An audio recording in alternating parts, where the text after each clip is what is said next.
Social మీడియాలో అసభ్యకర పోస్టులను విడుదల చేశాడంటూ ఆరోపణలను ఎదుర్కొంటున్న సజ్జల భార్గవ్ రెడ్డి నేడు జిల్లా కోర్టు ఉత్తర్వుల మేరకు పులివెందుల డీఎస్పీ కార్యాలయంలో విచారణకు హాజరయ్యారు. సజ్జల భార్గవ్ రెడ్డి విచారించిన అనంతరం డీఎస్పీ మురళీనాయక్ మాట్లాడుతూ సోషల్ మీడియాలో కులం పేరుతో దూషణలు చేస్తూ తప్పుడు పోస్టులు పెట్టిన కేసుల్లో ఆయనపై పులివెందుల, రాజంపేట, వైకొత్తకోట పోలీస్ స్టేషన్లలో 2024లో కేసులు నమోదయ్యాయని తెలిపారు. సుమారు 8 గంటల పాటు జరిగిన విచారణలో అడిగిన ప్రశ్నలకు పూర్తిస్థాయిలో సమాధానాలు ఇవ్వలేదని పేర్కొన్నారు. పులివెందుల కేసులో 77 మంది ఉండగా ఇప్పటివరకు 25 మందిని విచారించినట్లు తెలిపారు. విచారణ కొనసాగుతున్న నేపథ్యంలో BNSS 35(3), CRPC 41A, 41B నోటీసులు జారీ చేసినట్లు, రేపు మధ్యాహ్నం 2 గంటలకు మళ్లీ విచారణకు హాజరు కావాలని ఆదేశించినట్లు డీఎస్పీ తెలిపారు. ఈరోజు ముఖ్యంగా చెప్పడం ఏంటంటే మన పులివెందుల అప్గ్రేడ్ పిఎస్లో 2 కేసులు 409/2024 అండ్ 411/2024 2 కేసులు సజ్జల భార్గవ రెడ్డి అగెనిస్ట్గా రెండో ముద్దాయిగా అందులో పేర్కొన్నాము. మొదటి ముద్దాయి వచ్చి వరా రవీంద్రారెడ్డి వారు ముద్దాయి.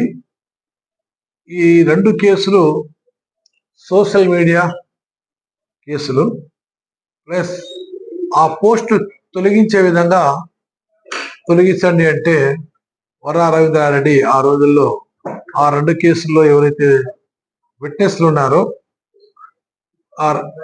ఆ 2 కేసులు అయితే విట్నెస్లు ఏవైతే ఉన్నారో కంప్లైనెంట్ అతనికి కులం పేరుతో దూషించినట్టు, తర్వాత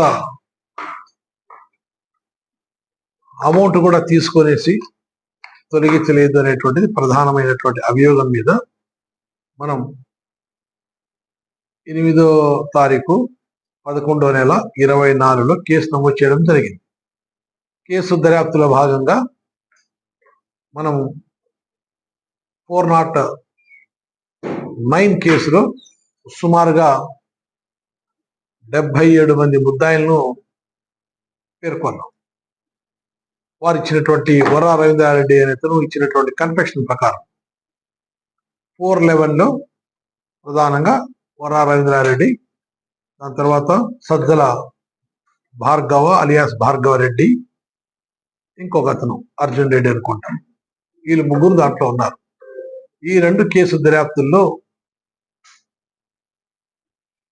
సజ్జల భార్గవ రెడ్డి గారికి ఆ రోజుల్లో విట్నెస్ సంబంధించినటువంటి నోటీసు ఇచ్చాము.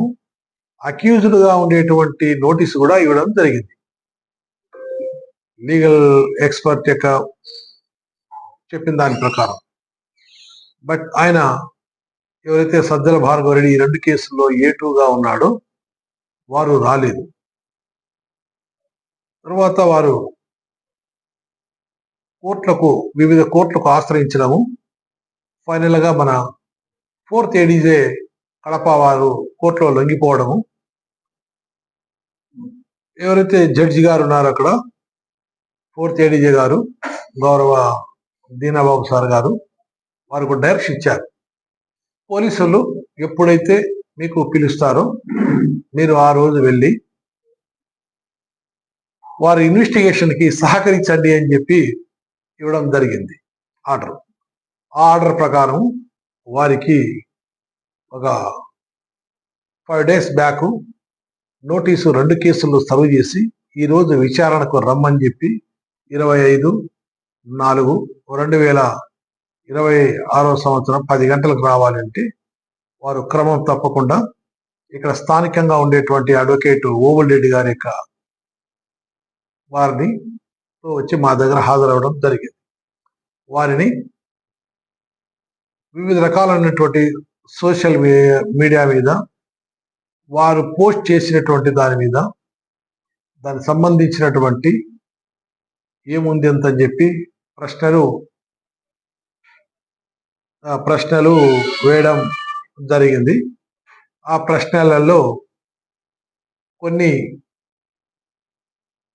సహకరిస్తూ బదులు ఇవ్వడం జరిగింది, కొన్నిటిని దాటవేసేటువంటి క్రమంలో చెప్పడం జరిగింది.